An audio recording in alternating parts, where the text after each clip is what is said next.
अँटीकोलिनिस्ट्रेजेस. अँटीकोलिनेसेस इनिस्ट्रेजेस inhibit both true आणि sudo. True आहे NMJला आणि RBCमध्ये, सुडो आहे प्लाझ्मामध्ये. किंवा ब्युट्रिल कोलिनिस्ट्रेजेस हे लिव्हरद्वारे सिक्रेट होतात, तर ह्या दोघांनाही इनिबिट करतो. म्हणून मिव्हाक्युरियम जो आहे हा सुडोकोलिनिस्ट्रेजद्वारा हायड्रोलाइज होतो. त्याच्यामुळे पायरिडोस्टिग्मिन देतात, कारण की तो मग त्याची प्लाझ्माची ॲक्शन नाही थांबवणार,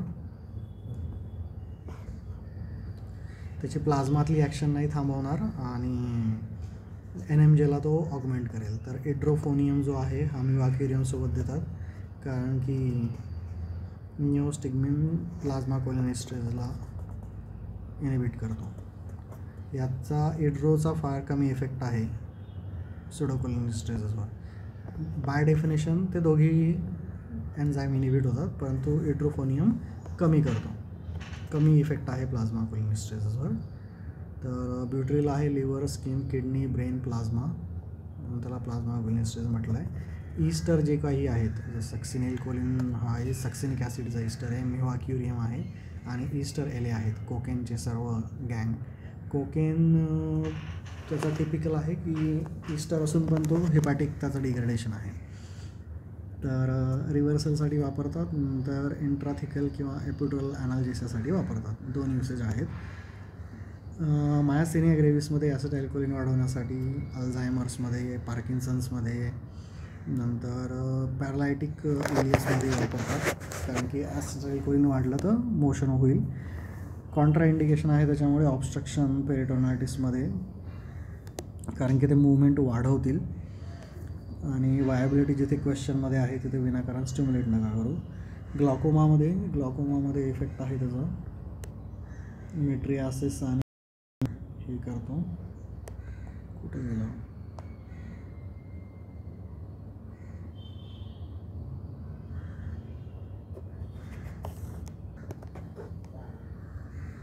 मेट्रियासिस करतो, सिक्रेशन्स कमी करतो, त्याच्यामुळे IOP कमी होतो. तर साईड इफेक्ट आहे त्याच्यामुळे, मायोसिस करतो, मेट्रियासिस नाही, मायोसिस करतो. आणि त्याच्यामुळे मायोसिसमुळे इनॅबिलिटी टू फोकस आहे त्याची, आणि सिक्रेशन्स कमी करतो, IOP कमी होतं. कोलिनर्जिक आहे ना, मायोसिस करेल तो. तर ॲट्रोपिन आणि हायोसिन हे सेंट्रली ॲक्टिंग आहेत अँटीकोलिनर्जिक, त्याच्यामुळे सेंट्रली अँटीकोलिनर्जिक सिंड्रोम होतो. मग त्याला काउंटरॅक्ट करायला आपल्याला सेंट्रलच अँटीकोलिनिस्ट्रेज लागेल. Central anticholinesterase is physostigmine. तर क्लासिफिकेशन आहे रिव्हर्सिबल आणि इरिव्हर्सिबल. कार्बामेट्स दोन्ही ठिकाणी आहेत. रिव्हर्सिबल फायझोस्टिग्मिन, निओ, पायरिडो, इड्रो, आणि इरिव्हर्सिबल कार्बामिल प्रोपक्सर. OPC इज इरिव्हर्सिबल आहे आपल्याला माहिती. नंतर टॅक्रिन रिव्हर्सिबल आहे. तर आपण फक्त रिव्हर्सलसाठी वापरतो ॲनास्थेटिस्ट. अँटीकोलिनर्जिक drug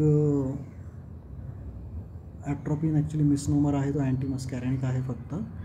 reversal of non depot, डिपोचं नाही करत आपण. डिपोचं केलं तर प्रॉब्लेम काय होतो की सक्सिनिलकोलिन डिपोरायझिंग ब्लॉक करतो आणि ॲसिटाइलकोलिन ACH वाढवतो. ऑलरेडी मसल डिपोलराइज्ड आहे, त्याच्यात ACH येईल, ACH पुन्हा तिथे डिपोलराइजच करणार आहे, त्याच्यामुळे डिपोलराइज वाढणार आहे, डिपोलरायझिंग ब्लॉक वाढतो. नंतर निओस्टिग्मिन प्लाझ्मामधल्यालाही इनिबिट करतो बाय डेफिनेशन. इथे बघितलं आपण, इनिबिट बोथ केल्यामुळे सक्सिनिलकोलिनचं मेटाबॉलिझम कमी होतं, सक्सिनिलकोलिन NMJला वाढतं, पुन्हा ब्लॉक वाढतो, त्याच्यामुळे स्कोलिनचा ब्लॉक तो वर्सन करतो.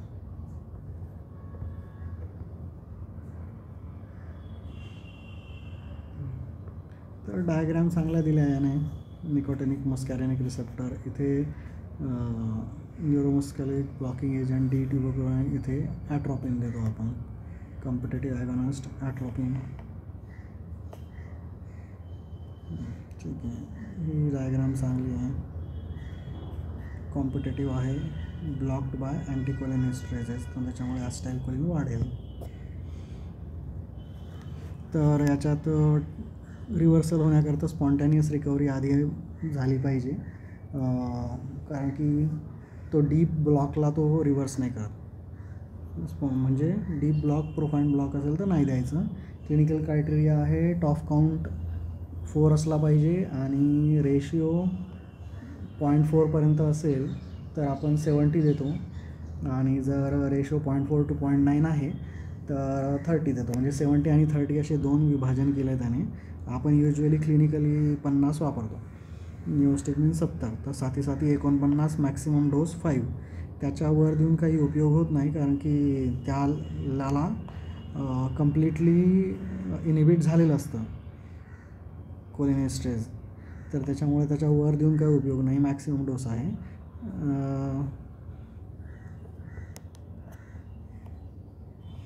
मॅक्सिमम 10 मिनटात ॲक्ट करतो आणि जर नाही ॲक्ट झाला 30 ते 60 मिनटं थांबा. त्याच्यानंतर मग ओरिजिनलचा हाफ डोस आपण रिपीट करू शकू. निओस्टिग्मिनची हाय पोटन्सी आहे.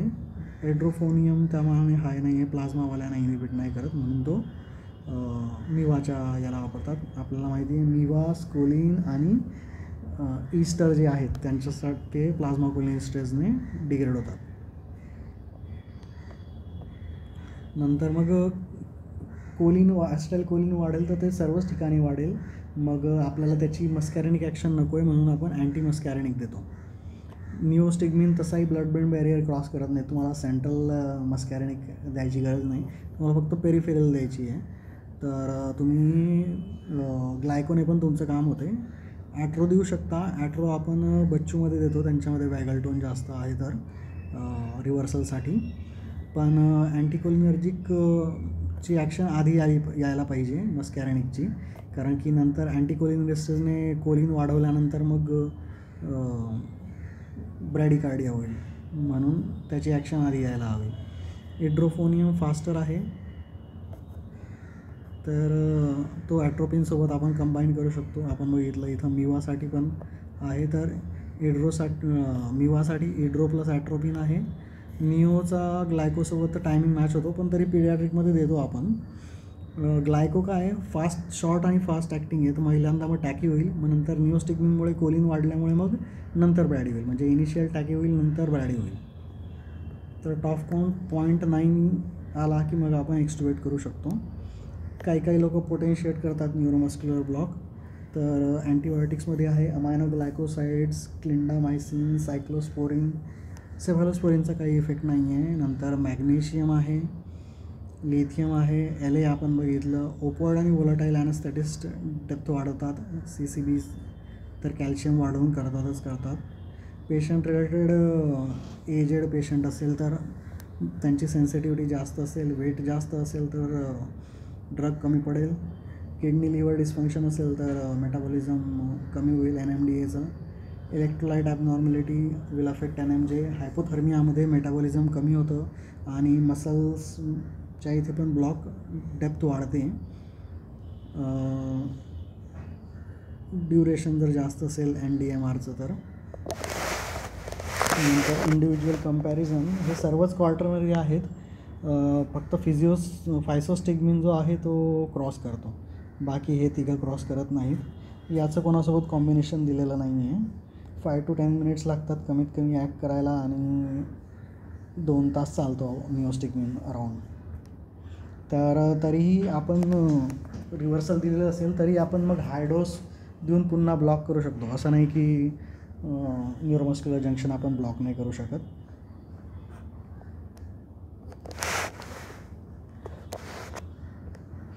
कोणते हे ओरली नाही चालत.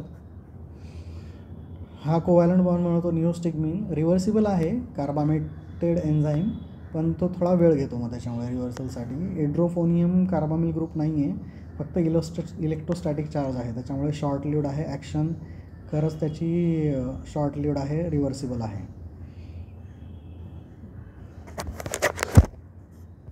नंतर NDMR आणि अँटीकोलिनेस्टेरेज दोघांचंही क्लिअरन्स आणि मेटाबॉलिझम कमी होतं रिनल आणि लिव्हर डिसीजमध्ये, म्हणून ते प्रपोर्शनेट कमी होतं.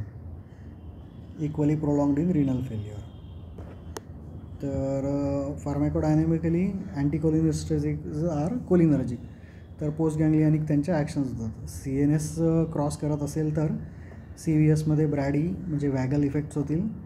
RSमध्ये सिक्रेशन वाढेल, कन्स्ट्रिक्शन करेल, त्याच्यामुळे एअरवे रेझिस्टन्स वाढेल दोघांमुळे. परंतु ही अनप्रिडिक्टेबल ॲक्शन आहे, पण हे CVS आणि RSची action is threatening. That's why आपण ग्लायको देतोच. स्केलेटलमध्ये नॉर्मल व्यक्तीला दिले तर ॲसिटाईलकोलिन वाढल्यामुळे फॅसिक्युलेशन होतं, थोडं त्याला विचित्र वाटतं. आणि ॲसिटाईलकोलिन जास्त सिक्रेट झाल्यामुळे थोडं त्याला वीकनेस आणि पॅरालिसिससारखं वाटतं. पण आपण NDMRच्या नंतर देतो तर एवढा काही फरक पडत नाही. आणि इवन नॉर्मल व्यक्तीमध्ये पण क्लिनिकली हा इफेक्ट एवढा स्ट्रॉंग नाही आहे. GITमध्ये सिक्रेशन्स वाढतील, मोटिलिटी वाढेल, रिनल मोटिलिटी वाढेल, स्पिंटर रिलॅक्स होईल, रिट्रुसल कॉन्ट्रॅक्ट होईल, लॅक्रायमल, सलायव्हरी, गॅस्ट्रिक, ब्रॉन्कियल, स्वेट ग्लँड सर्वांचं सिक्रेशन वाढेल. इकडे मायोसिस होईल आणि सिक्रेशन कमी होईल, तर त्याच्यामुळे IOP कमी होतो. जेरियाट्रिकमध्ये प्रोलॉंग लक्षण आहे. फायसोस्टिग्मिन लिपिड सोल्युबल आहे. रिव्हर्सल तो क्रॉस करतो, त्याच्यामुळे आपण धंद्यात पळत नाही त्याच्या.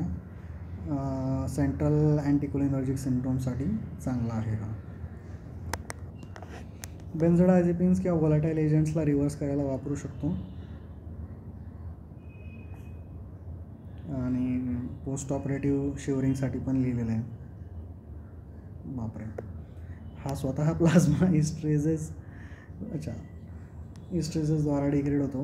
रेनल एक्सक्रेशन इम्पॉर्टंट नाही आहे.